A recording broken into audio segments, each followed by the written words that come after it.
Former Secretary of Labor Robert Reich has a message for Donald Trump. Last night on CNN, he addressed the president-elect directly, calling him out for his social media attacks on American citizens. Watch. Let me just say, because Donald Trump is probably watching right now, let me just say, with all due respect, Mr. Trump, you are president-elect of the United States. You are looking and acting as if you are mean and petty, thin-skinned, and vindictive. Stop this. This is not a fireside chat. This is not what FDR did. This isn't lifting people up. This is actually penalizing people for speaking their minds. Well, filmmaker Michael Moore is following Reich's lead, tweeting, quote, "Hey, at Real Donald Trump, in 1 hour on Seth Meyers' NBC show, I will look directly into the camera and speak to you. Don't miss it." Here to talk more about this is Brett Voorhees. He's the president of Indiana's AFL-CIO. He joins us now via Skype. Thanks for being with us, sir. How you doing? Good, good. Thanks for having me. I think you got a phone ringing back there, but let's try to get through this. The president-elect is using a very public forum to go after private individuals, including, of course, Chuck Jones, who leads a union at the Carrier plant in Indianapolis. Now, Mr. Jones has now received death threats based off of these tweets that the president-elect has launched. What is your reaction to these attacks? Well, I think that, I mean, for one, is first and foremost, I want to thank President-elect Trump for saving the jobs that are going to be staying here in Indiana.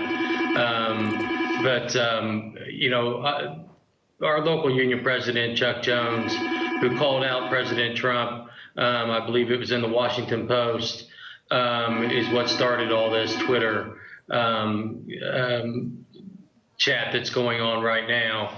And basically, it's very sad to see that our president-elect is basically doing cyberbullying. And you would maybe expect that from other folks, but being the chief and commander, it's just unbelievable that he would actually stoop to cyberbullying. You believe that the president-elect is being a cyberbully?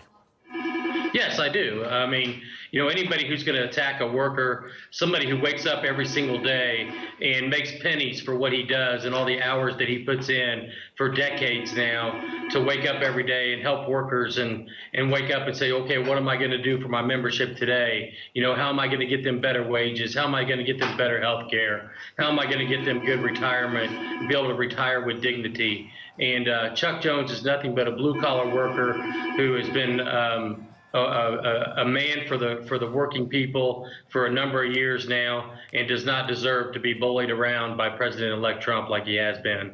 And in fact, Mr. Voorhees, the president-elect also tweeted, if United Steelworkers 1999 was any good, they would have kept those jobs in Indiana. He's talking about the jobs that he was able, I guess, to save. Spend more time working, less time talking, reduce dues. Your reaction? Right. Yeah. I mean, basically, I look at it as he's putting workers down for the production that they've done. I mean, you know, these jobs that are going to Mexico is no fault of their own. That's for sure. It's nothing but corporate greed. That's what it's all about. It's about lower wages.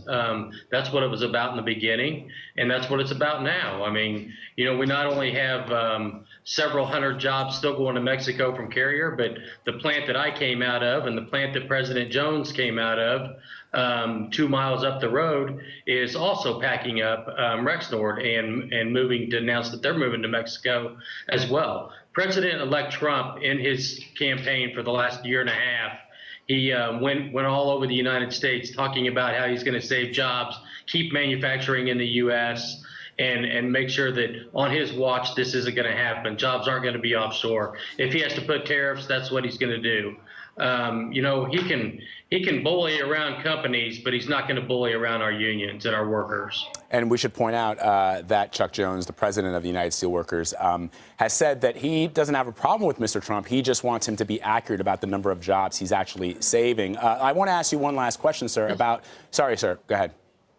No, I was going to say, yeah, that's exactly right. And I got to tell you, I mean, you know, I was brought up in a family where where we don't put each other down, and brought up in a union family, but also, whether you like your leadership or not, you pray for your leaders and you hope that you hope well. And the same thing goes for President-elect Trump. I pray for him and I hope that he does well for the country. And when he does take office on January the 20th, I hope he does the right things.